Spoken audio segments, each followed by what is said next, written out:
So without further ado, I want to introduce my dear friend, Karl Krummenacher from Mindshare.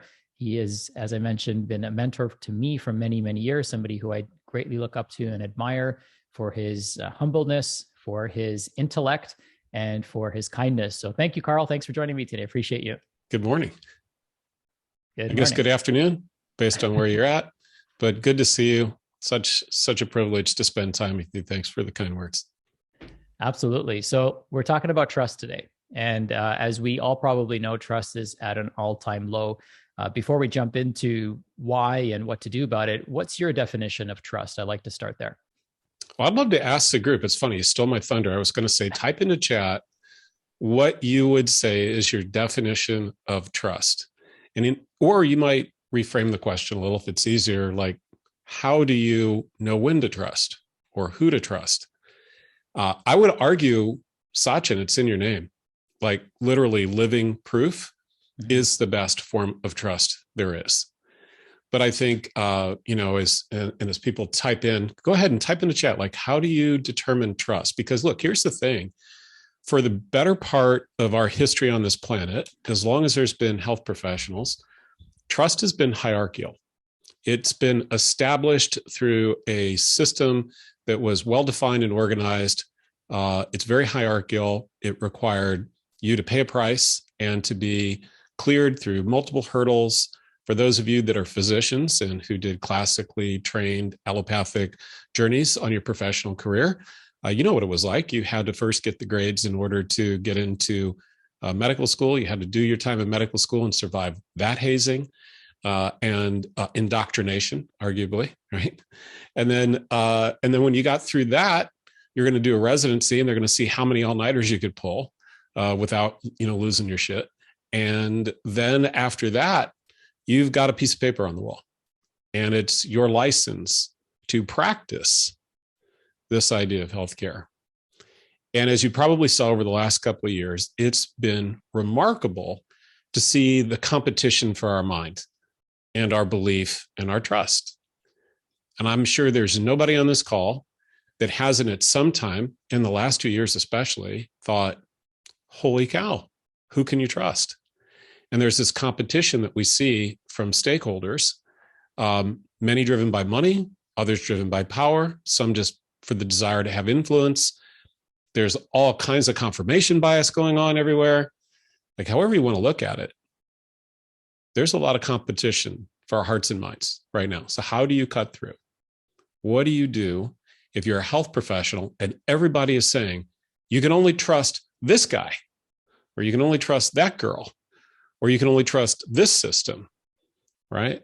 Has anybody, I'm just curious, have you been struggling a little bit? Have you noticed that it's gotten a little bit harder? Just say it's gotten harder in chat, just so I could get a sense of how many of you felt it, or I felt it, but I have felt it and I've seen our members feel it. So I think that's it, Sachin. It's like right now we're at this incredible point in history where everybody has a voice, and yet there are so many echo chambers that their voices are getting drowned out. And being able to cut through the clutter is getting super important. But the good news is there's a model that makes that not only possible, but profitable and really better for everybody involved. Yeah, I love that. And you can see some of the responses that are coming in. A lot of people said integrity, proximity was another one. For some people, they indicate it just feels right, and I think there's a lot to be said about that, right? Just tapping into our intuition. However, one of the things that we also recognize that it's getting harder because, now everyone's got a megaphone. So how do you differentiate yourself? How do you build that trust faster? Which is, kind of my next question. What has led, in your opinion, to trust being at an all-time low? Combination of things. As much as I'd love to, lay it at the feet of all of the special interests, whether they're political or business interests, I think a big part of it is social media and the fact that today everybody has learned how to manipulate our happy hormones. And there are algorithms that exist specifically to keep you engaged, taking your drug of choice and continually dosing that drug, flicking through Instagram or TikTok, And there's conditioning that goes on. And what you see, I mean, there's going to be, I really would love to be here in 100 years and see how this period of history winds up getting deconstructed and what they do to identify this period of time that we've gone through, and how, as people, we succumbed to manipulation. And whether that manipulation is direct from the source, or it's a conspiracy theorist, or it's a wise, individual, everybody is vying for control everywhere. And there's a great book written years ago. I don't remember if the author was, I don't think it was Harry Dent, but the book was called Pendulum. And it talked about the swings that societies go through between collectivism and individualism, and how during those swings, there can be periods of high volatility. And I think we're in one of those times where we've come, we're approaching an apex of collectivism. And there's a lot of people who are then advocating for what that collective needs to be. So I would say that it's confusion. I think it's the fact that there aren't enough deep relationships. We've been isolated for 2 years. We haven't been able to actually go out. Many of us have been locked in our homes, unable to go and get the senses that activated that are typically used to have a good intuition. I mean, what kind of intuition can we have right now in two-dimensional plane? So, I think that those are the things that just come to my mind. And I think it's just a perfect storm of all of that has made it dramatically harder. Yeah, it's really tough nowadays, because even some of your trusted sources, people that you've, trusted, pre-pandemic and over the last many years, their voices are getting shut down. So they can't, fully express themselves the way they would have to even build your trust to begin with. And so their voices are getting drowned out, or, deplatformed. Many people that, like Sayer G, for example, someone who many of us trust with trusted information that is very evidence-based, especially with this Green Med info work, people like that get deplatformed. So now who are we left to trust? That's kind of the scary thing.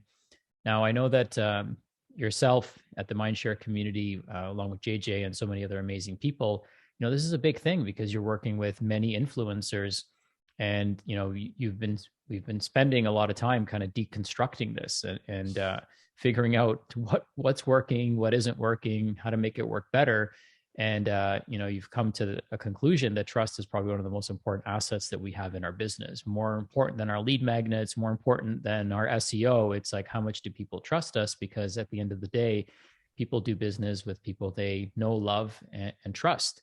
And ultimately, they can know you and they can love you, but if they don't trust you, then they're not going to, put in their information, or they're not going to take that next and final step.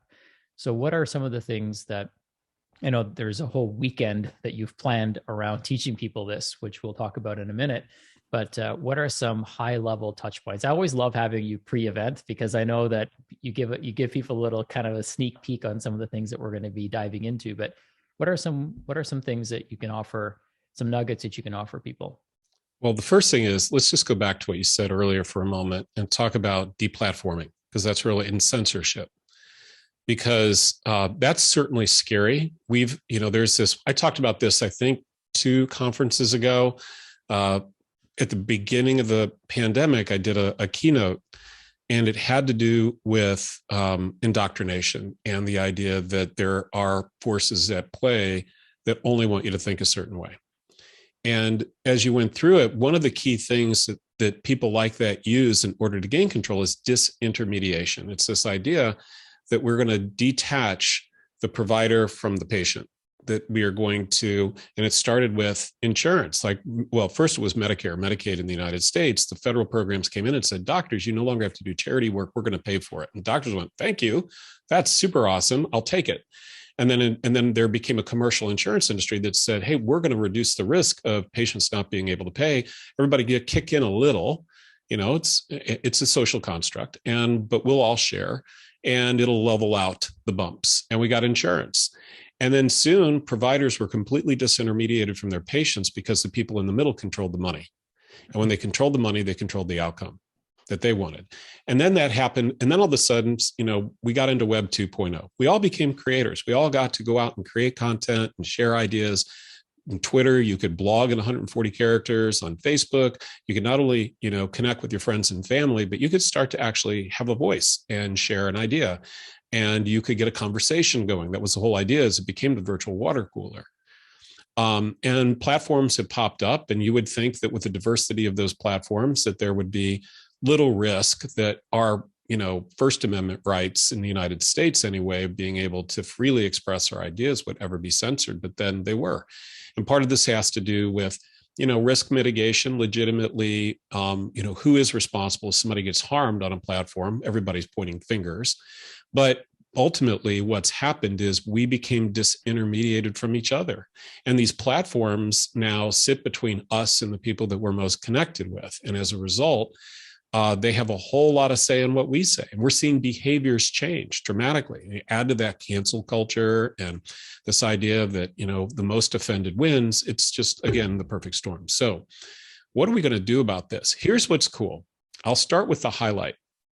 And the key takeaway is we've watched people over the last 2 years as we've had this social experiment going on and business experiment, which in our position with 20,000 members in Mindshare, we get a unique visibility into what's going on and what's working and what's not working. And we've watched individuals that had incredible pedigree, the best credentials that you could imagine, by any measure, top of their game, struggle and fail. And some even have to get loans, facing bankruptcy, literally can't do business. And we've watched others who aren't credentialed, may not even be MDs or DOs or DCs, health coaches, for example, actually grow and build sizable six-figure businesses, even without technology, without funnels, without paid ads, without any of it. And you're like, well, how did you do that? What did you do different? And I think the key takeaway is that in each of these cases, they've kind of moved up this, if you think of Maslow's hierarchy of need, and, the most core need you have is, survivability, food and water. There's this similar ascension that goes on with health professionals, I think, and businesses in general, as they get positioned in marketplace. And at the bottom of that, and Simon Bowen talks about this really well, there's this idea that you're a vendor. And I think of the dentist who says, fillings for only $49.95, or the chiropractors, adjustments, only $49.95. They've instantly became a vendor, and their product is evaluated by price. And a lot of practitioners are in this place, classically trained, because it's like, how much is an office visit? How much is a test? So that's the vendor. That's at the very core. The next ascension up, you'd probably call a thought leader, and a lot of people in Mindshare lived in this place. These are people who are really coming up with new ideas, new concepts. They're trying to stay out. And what do they do every day? They work on content. They're content all the time, establishing their voice as a place to go and listen. We think here of perhaps Joe Mercola would be a great example. Dr. Joe Mercola, that's all about information. And the people that put out the most information, that sees the most eyes, wins. And so everybody thought, well, that's what I got to do. I got to become a content marketer and go crazy. But if you think about it, the next level up of that, there's plenty that have tons of content. There's hundreds of health, thousands of health websites that have millions of viewers that don't really move the needle in terms of impact. They're not helping people get well, and they're definitely not facilitating relationship. It's just information. You can get information from any news site. Next level up, where there's this projection of strength and effectiveness, is where they become heroes. And we know many people in our community that are heroes. They've revolutionized a protocol or a treatment. They've weaned people off of medications. They've done truly heroic things by being a voice of reason in the marketplace. And they've even at the clinical setting, you see heroes that emerge, and people will say, you've got to go see this doctor. He fixes everything. You've got to go work with this coach or this practitioner. They're really good at X, Y, and Z. And they're held out as a hero. Obviously better than vendor and better than just being a thought leader, right? Here's what's remarkable. What most people don't understand is that many consumers will not work with the hero in this ascension because there's no room for them to become the hero if somebody already occupies that step. But as soon as the hero goes to guide, goes to sage, think Obi-Wan, think Yoda, The whole dynamic changes. Yoda and Obi-Wan were not the hero in the story with Star Wars. They were the guide. They were the trusted guide. And there was a whole different energy and dynamic that occurred that resulted in Luke and others finding their footing and going on to greatness. That's what your consumers want. And so we're seeing that those practitioners who figured out how to package who they were as the trustworthy guide in this journey, how to then package their services that's congruent in a way with being a trusted guide and not starting to appear like a vendor or appear just merely as a thought leader, and then promote it in the lowest of tech ways, by the way. I mean, literally people are doing six figures in a month with a Venmo account as the most technical part of the whole thing. No funnels, a PDF, and a Venmo account, six figures. No tech, nothing complex. So we're going to be talking about that this weekend. We're going to be breaking down the fact that when you can focus on models in your business instead of focus on you, that you could bring the focus to a model, a protocol that you do, and take the focus off of you, but you are positioned as you teach and train your models as the guide. The relationship changes. Suddenly, the clinical experience that you've gained over years of doing what you do, or various success stories that you have, can be repositioned in a way that set you up for relationship with your prospects, with your ideal client, and the guide as you walk them through the model, which gives them, the key here, an opportunity to take the hero position in their own story, which is going to mean more compliance, which is going to be more engagement and better outcomes. I love this. So this kind of reminds me of the Donald Miller model. And I know you did a training on this, which we've also adopted that philosophy of, positioning the client as the hero. And so I kind of wrote down the vendor is a commodity, right? They're trying to sell you something. The thought leader is providing information or maybe even disinformation, depending on how the media spins it. The hero, if we're positioned as a hero, there's no room for somebody else to ascend into that role. And they're always, in order to be saved by a hero, you have to be a victim, right? And that kind of predisposes you to be in that positioning. Whereas if we position ourselves as the guide, it allows them to be the hero. And the analogy that I like to use is kind of climbing a mountain, right? So if you hire a guide to help you climb Mount Everest, they're not going to take a picture of themselves at the top. They're going to take a picture of you when you get to the top. And they're going to be there to document that for you. Yeah. So yeah, I love this this framework, and it's powerful to see it in the, as you put it, in the context of trust, because I think a lot of what we offer people here as clinicians is getting people to trust themselves, not just trust us, right? They have to trust us initially, but then at the end of the day, they've got to learn how to trust themselves and be that hero for themselves, and then hopefully they can be that hero for other people in their family as well, and lift them up in the process. One of the things that struck me as we were refining this model with Simon was that the guide is not responsible for the outcome. And the hero is responsible. And remember that in any story, if you embrace Joseph Campbell's hero's journey, Donald Miller's story brand, that heroes all struggle with conflict. Why do we want to have any conflict? We are not the place of conflict. We are the place that people in conflict come to get out of the conflict, to get a clear path. Remember that the guide's role is to do two things, really.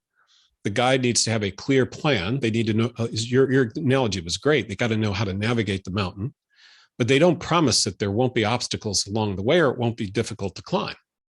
But they're there to help you through those periods of time where it's difficult to climb. It will always be the hero's option to continue to take the journey. But this doesn't reflect on the guide in any way if the hero says, I'm out, or I don't want to climb anymore. And I think too many times we get so wrapped up in the idea that it's our job to create the outcome for our patients, for our clients, but that's really not the case. It's our job to uncover the healing opportunities. It's our job to help them navigate. But you really have two things to do as a guide, and that is shine a spotlight on the path and walk them through that path, And the other most important one is to call them to action, because here's something that a lot of people in our community struggle with. When I heard this, it was the big aha moment. And that's this: healing cannot start for the hero in your story until a sale is made. It's not possible, because the sale represents the commitment to take the journey with the guide. And if they're not prepared to take a journey, they're not going to start healing. So selling is not something to be avoided here. In fact, I think of it as, I think of the sail, Mindshare is all about a rising tide lifts all boats. In our case, here we're raising a sail so that you can catch the wind and go on the journey. But that's the key thing. So this idea of calling people to action, of asking them to say, look, I want to help you. I know I can help with this trip. I know that I can be your guide. I know that together we're going to overcome the obstacles. And I got you. That's what people want. But there's an art to doing it right. And if you think about the clinical journeys that so many of you have already been on, and you think about your experience, I would far rather go to the surgeon. If I'm getting LASIK, for example, I don't care about the degrees on the wall. I don't care what he's been certified on. I want to know, how many trips did you take up that mountain in the last month? Are you current in your journeys?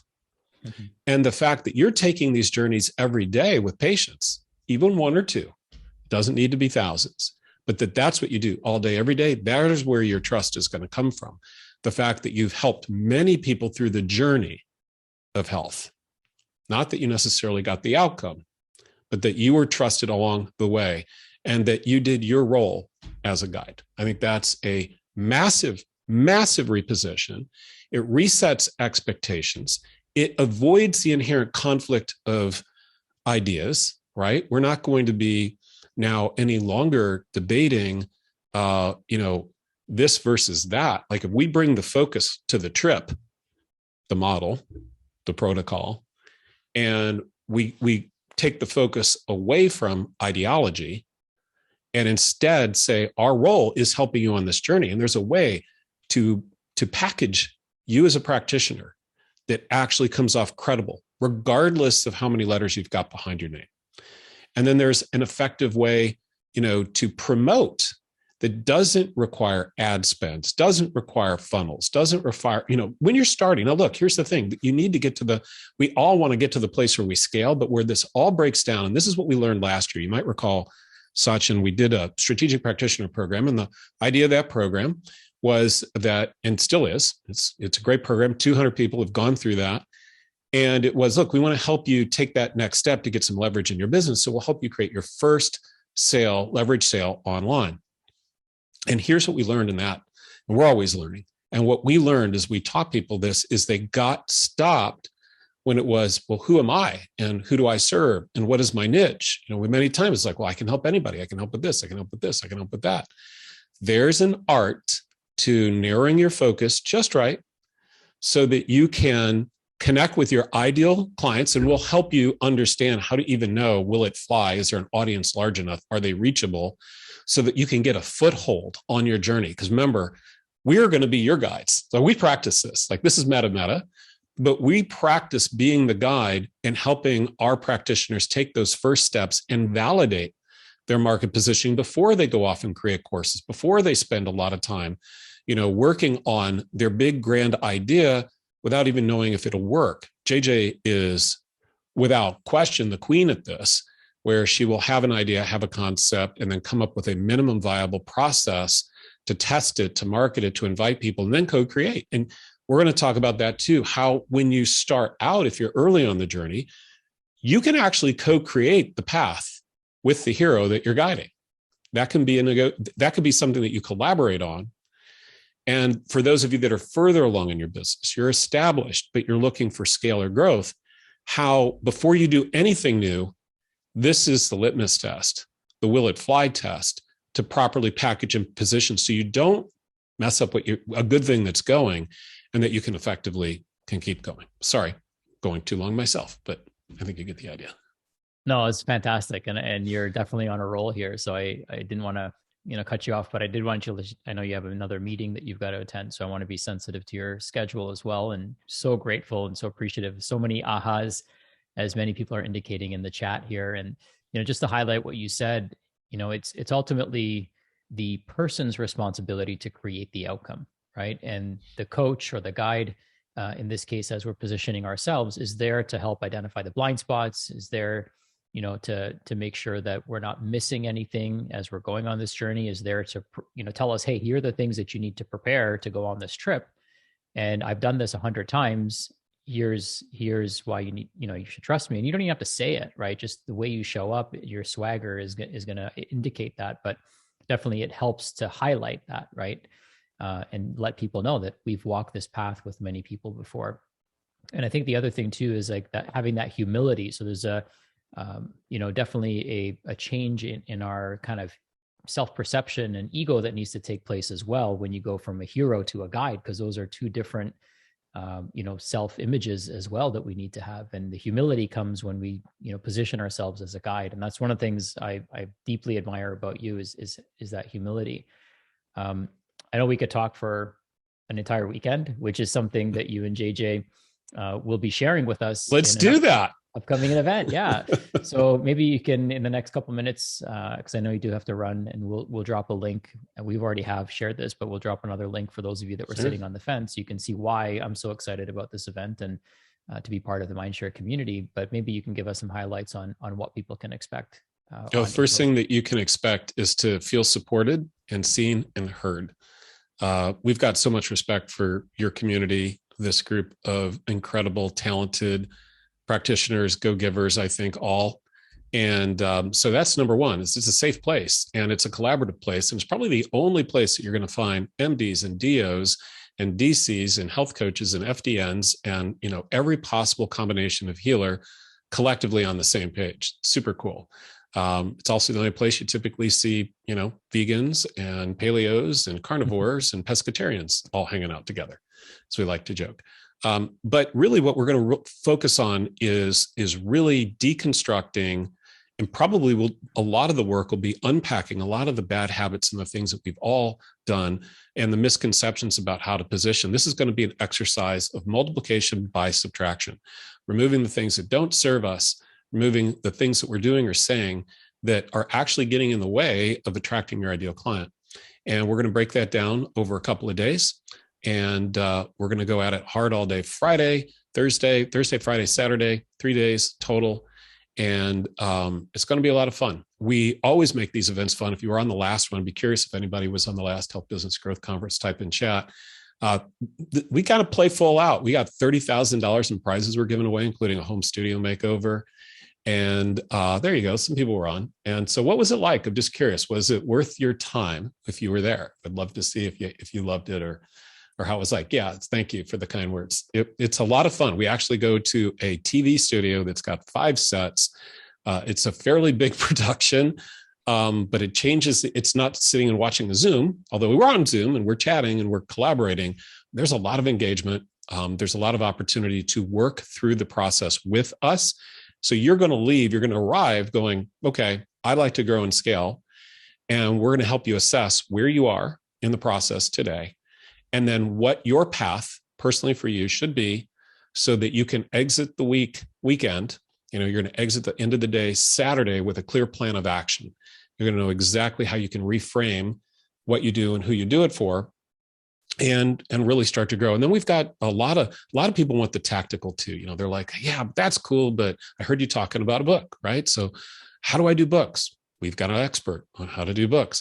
How do I do social media? Got an expert on social media. So it's not all about just building trust, although we've got great keynotes. John Lee Dumas is going to be there. Natalie Jill, great example of somebody. Here's a mom who was overweight, single, was not happy with who she was at all. And she hacked her own health to wind up being a fitness competitor. And she started with how to lose the fat as a single mom. That one little itty bitty product, which she was just sharing in her social in a very authentic and real way as a guide, was $1 million product when she was completely broke. And then how she's repurposed and used this very process, not once, but 3 separate times to reinvent herself. You'll hear that story.